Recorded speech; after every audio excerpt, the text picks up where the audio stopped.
députée Argente. Merci Madame la Présidente. Je voulais juste rebondir sur ce qu'a dit mon collègue Jean-Paul Lecoq pour apporter une précision. Et juste dire que ne parler que de ceux qui partent, qui sont soi-disant très riches, il y en a effectivement, et que de toute façon, s'ils ont envie de partir, rien ne les empêchera de partir. On peut toujours essayer, on n'y arrivera pas. Et de toute façon, il faut bien savoir qu'ils ont des revenus en France, ils paieront toujours un impôt en France. Il ne faut pas croire qu'ils échappent à l'impôt du tout.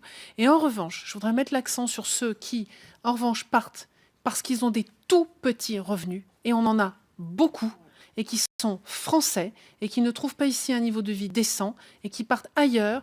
Et cela, je ne voudrais pas qu'on les assimile, et qu'en parlant de ceux qui s'en vont, on oublie cela. Donc je voulais rappeler leur existence. Et enfin, quand... Ah non, mais là j'en ai pas pour défendre ceux qui sont en difficulté. Je peux avoir beaucoup d'humour, mais j'en ai moins. Quand on les oublie, j'en ai moins. L'autre sujet, c'était la raison, effectivement, par rapport aux octrois de visa. Effectivement, il y a... je suis surprise que les personnes ne répondent pas. Le ministère de l'Intérieur, il y a clairement des pays qui sont identifiés comme des pays à risque migratoire.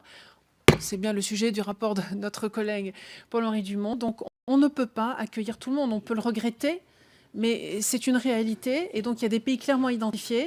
Alors, je rappelle, c'est Pierre-Henri Dumont, mais moi-même, de temps en temps, je mélange. Pardon, Pierre. C'est une bonne idée.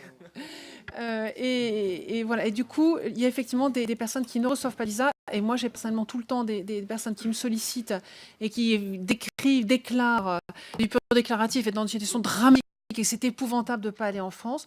Oui, il y a des situations humaines probablement qu'on ne prend pas en compte, mais c'est difficile de rentrer. On n'a pas les moyens d'aller rentrer dans la vie de chacun pour être certain de ne passer à côté d'aucune situation humaine difficile. C'est triste, mais je ne vois pas comment aujourd'hui on peut faire autrement. Voilà, merci Madame la Présidente. Merci beaucoup Madame la députée.